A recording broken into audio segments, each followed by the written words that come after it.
Salmo número 51. Quero ler neste momento tão somente o versículo 4. Salmo 51, versículo 4. Diz assim a palavra do Senhor: pequei contra ti somente, e fiz o que é mal perante os teus olhos, de maneira que terás tido por justo no teu falar e puro no teu julgar. Amém? Eu pequei.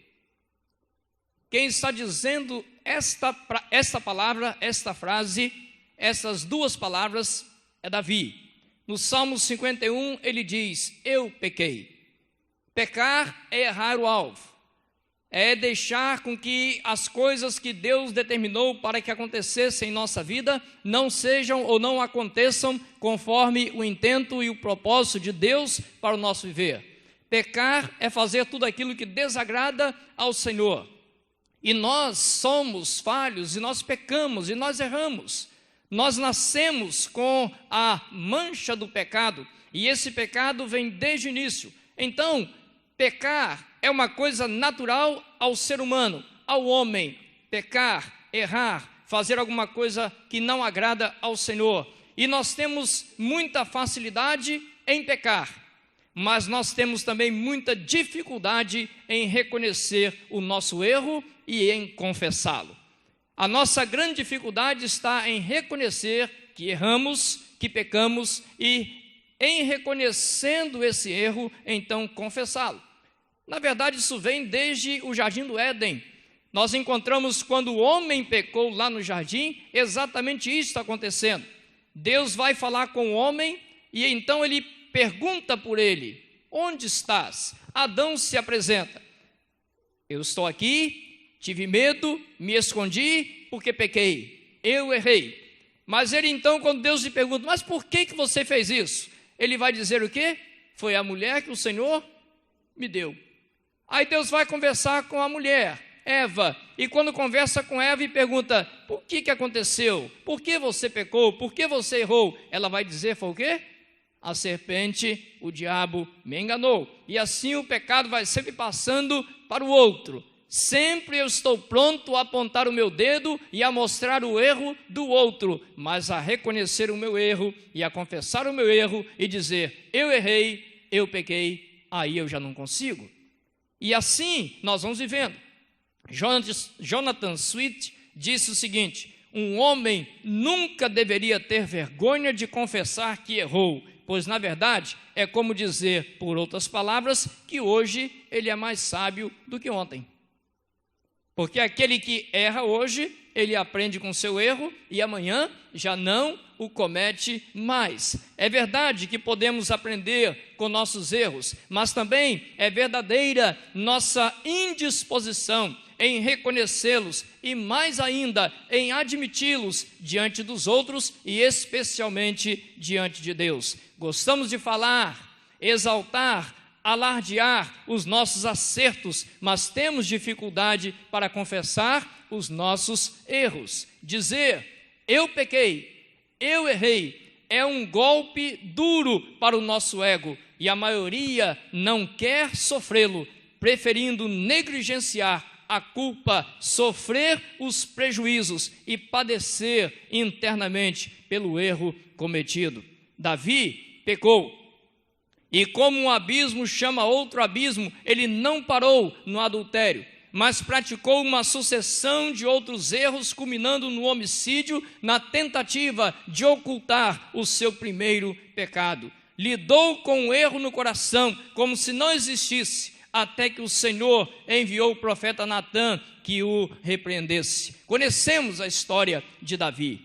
Diz o texto de 2 Samuel 12, que ele estava, ao invés de ter ido para a guerra junto com o seu exército, ele ficou, mandou somente os seus soldados, seu capitão, e ele ficou em casa. E à tardinha ele estava ali na sacada do palácio, estava andando por ali, e já havia até adormecido, tinha tirado um cochilo depois do almoço, e ele estava agora passeando ali, e ele viu Batseba, e ele se encantou por ela. E então procurou saber quem era aquela mulher. Disse: é Batseba, mulher de Urias, um homem que é do teu exército. E ele então diz: tragam-na a mim. E eles levaram Batseba a ele, e ele se deitou com ela. Assim como o rei tinha acesso livre a isto, Davi entendeu que havia cometido um pecado, mas tudo bem, mandou a mulher Batseba novamente à sua casa, e ela voltou. E depois só mandou, depois de um tempo, um recadinho para o rei Davi: estou grávida.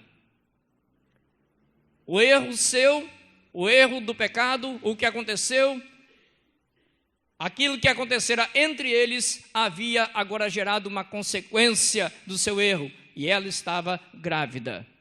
E Davi agora começou a arquitetar na sua mente, no seu coração, um plano para tentar camuflar o seu pecado. E ele então manda chamar Urias. Urias está no campo de batalha. Urias vem e se apresenta então a Davi. E Davi diz assim: como estão as coisas lá? Está tudo bem, estamos lutando. A batalha é grande, mas nós estamos indo bem. Então, rapaz, eu mandei te chamar para te dar um pouco de descanso. Vá à sua casa, esteja com sua família, esteja com sua mulher. Na verdade, o que estava querendo Davi, os irmãos já perceberam, era que Urias estivesse com sua esposa Batseba e a criança que nascesse fosse filha do Urias e não dele. Era essa a intenção do seu coração. Mas Urias, sendo um homem justo, um homem digno, ele não foi à sua casa. E depois Davi vai reconhecer que ele era mais justo e mais digno do que ele mesmo. E ele não foi à sua casa. Ele não esteve com sua esposa. Pelo contrário, ficou ali no pátio do palácio. Não foi à casa. E então disseram a Davi: Urias não foi à casa. E ele então voltou a procurar Urias e conversa com Urias: rapaz, você não foi? E Urias vai dizer: ah, meu senhor, como eu poderia ir à minha casa, estar bem na minha casa, na minha família, com minha esposa, com minha mulher, se os soldados, meus irmãos, teus servos, estão lá no campo de batalha, estão guerreando, estão lutando? Não poderia fazer isto. E ele tentou de todas as maneiras seduzir Urias para que Urias estivesse com Batseba, mas Urias não foi. Ele não foi. E ele então mandou através do próprio Urias uma carta ao seu comandante, dizendo exatamente assim: coloque Urias na frente da batalha para que morra. E aquele que havia cometido um adultério agora continua no seu pecado, não o reconhece, não o confessa, mas ele agora promove um homicídio. Ele vai matar Urias. E na verdade o seu capitão faz exatamente isso, Joabe, e coloca Urias na frente da batalha e Urias morre.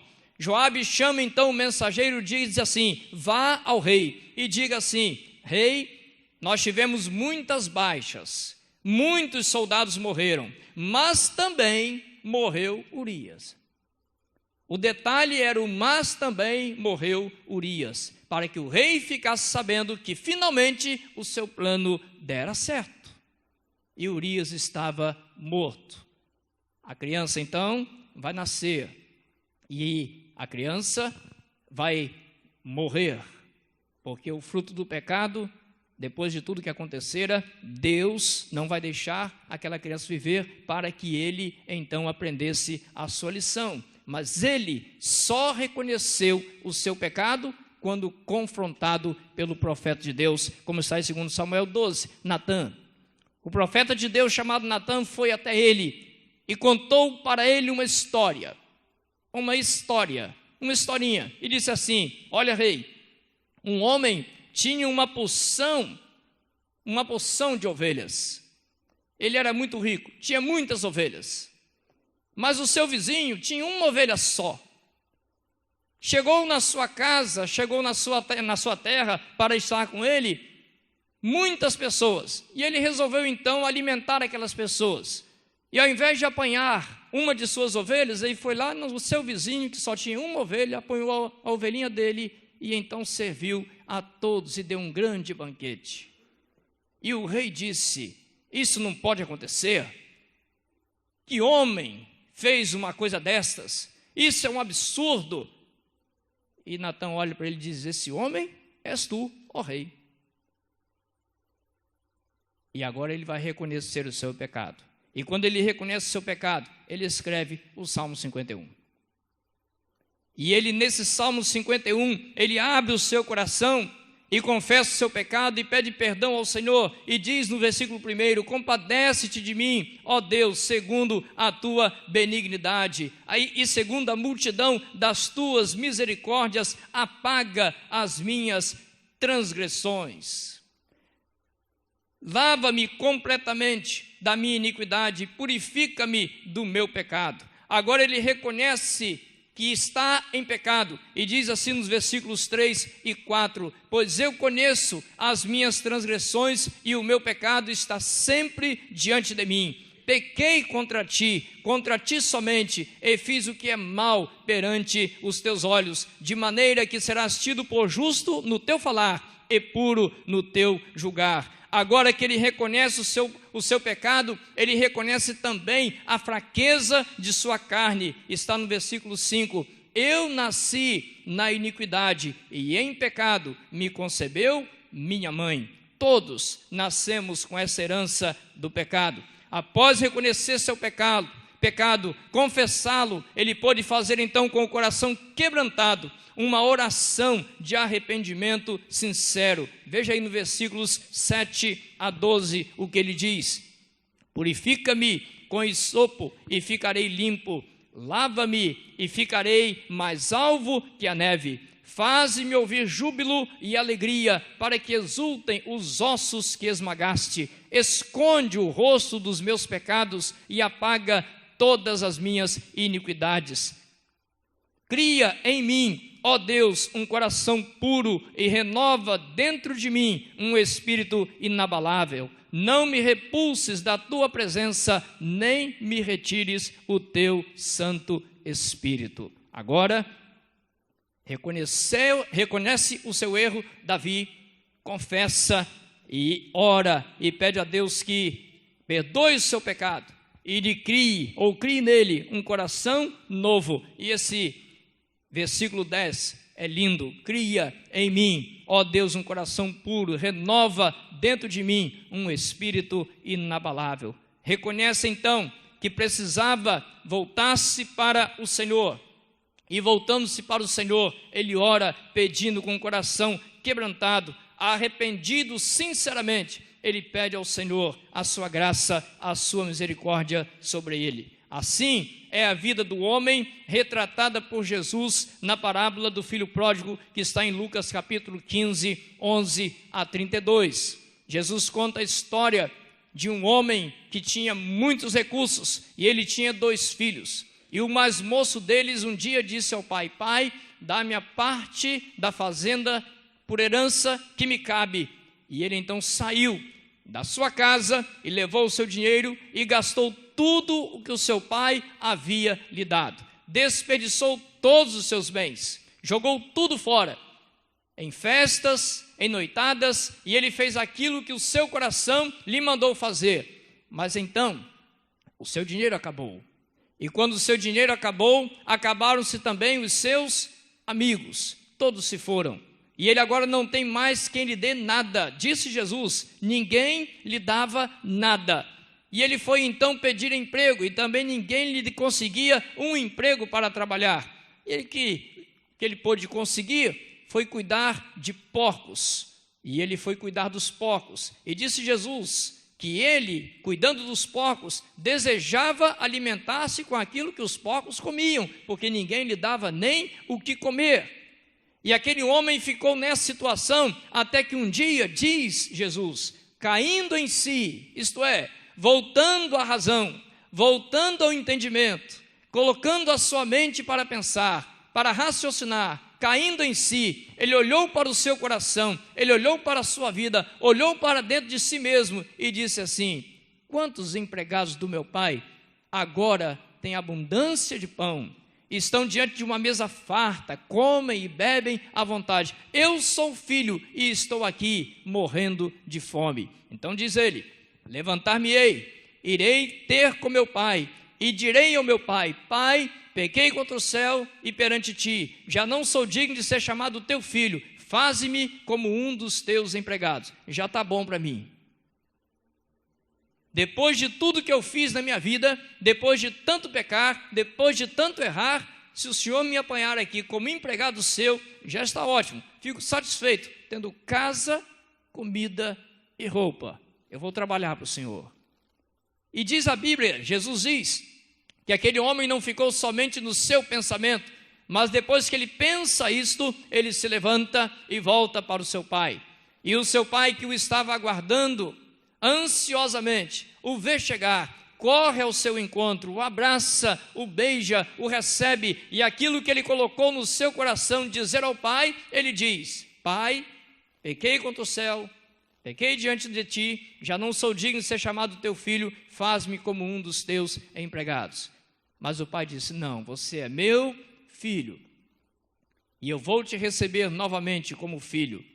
E colocou o anel no seu dedo, e colocou sandálias nos pés, e deu uma grande festa. E disse ele: esse meu filho estava morto e reviveu, tinha se perdido e foi achado, porque se arrependeu e voltou para o pai.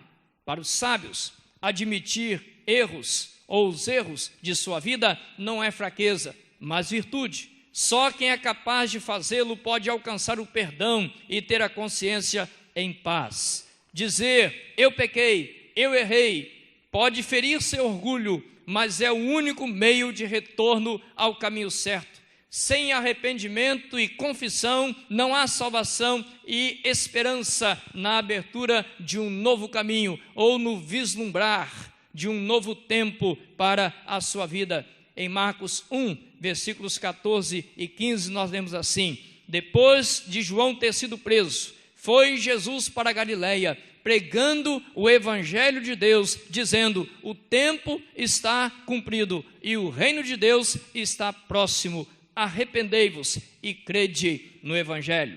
Em Atos capítulo 2, nós encontramos então o Espírito Santo de Deus sendo enviado, e acontece então na festa de Pentecostes a descida do Espírito Santo. E quando isto acontece, começam a pregar os apóstolos, e enquanto eles estão pregando, muitas pessoas se converteram, muitas pessoas começaram a entender a palavra e a reconhecer os seus pecados, e se aproximaram então de Pedro e perguntaram a Pedro: que faremos, varões e irmãos? Versículo 38, respondeu-lhes Pedro: arrependei-vos e cada um de vós seja batizado em nome de Jesus Cristo para a remissão dos vossos pecados e recebereis o dom do Espírito Santo. Assim, naquele momento, aqueles arrependidos e convertidos ao Senhor entregaram suas vidas a Cristo, e quase 3.000 pessoas se converteram naquela ocasião. Em Atos 3, 19 a 21, nós lemos: arrependei-vos, pois, e convertei-vos para serem cancelados os vossos pecados, a fim de que, da presença do Senhor, venham tempos de refrigério, e que envie Ele o Cristo, que já vos foi designado, Jesus, ao qual é necessário que o céu receba até os tempos da restauração de todas as coisas, de que Deus falou por boca dos seus santos profetas desde a antiguidade. Então, Cristo, o nosso Senhor, o nosso Salvador, agora está nos céus. Os céus o receberam até o dia em que vai se cumprir, e Ele vai voltar segunda vez para buscar a todos os que cremos nele para a vida eterna no céu. Então, é preciso que o homem, que nós reconheçamos nossos erros. O nosso ego pode ser maltratado, mas nós precisamos reconhecer e dizer como Davi: pequei, eu pequei. Arrependido, confessando seus pecados, volte-se para o Senhor. Não há meio de salvação que não seja o caminho do arrependimento, da confissão e da restauração. Esse é o caminho de retorno à vida nova com Cristo, ou de uma vida nova com Cristo. E você precisa entregar-se a Ele, receber o perdão e a certeza da salvação que só Cristo pode dar.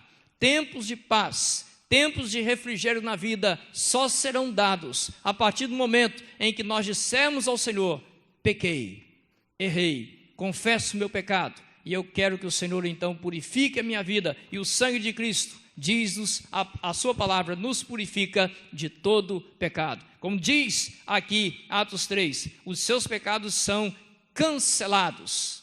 E o Senhor paga, ou já pagou, na cruz do Calvário, a dívida que tínhamos com o Pai, com Deus, para que então nós pudéssemos viver esta vida nova que Ele tem para todo o que nele crê.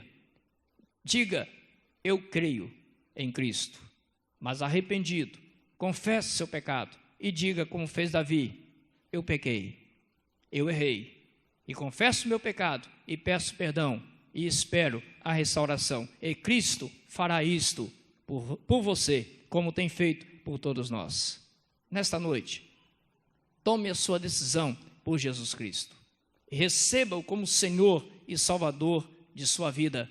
Confesse seu pecado, peça perdão, arrependa-se e o Senhor certamente irá perdoar o seu pecado e lhe dar a certeza da salvação.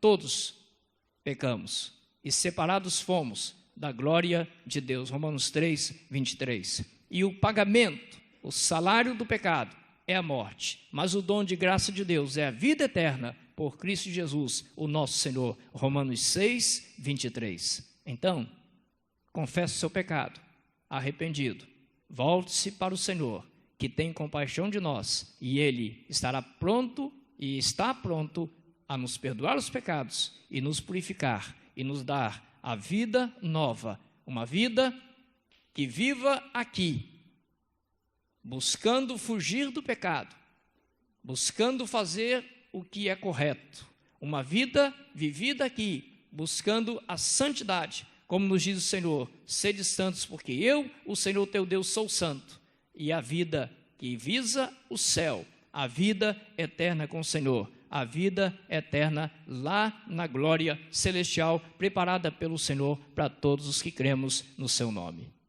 Entregue sua vida ao Senhor, creia nele, arrependido, e receba dele o perdão, a graça, a salvação. Deus nos abençoe. Amém.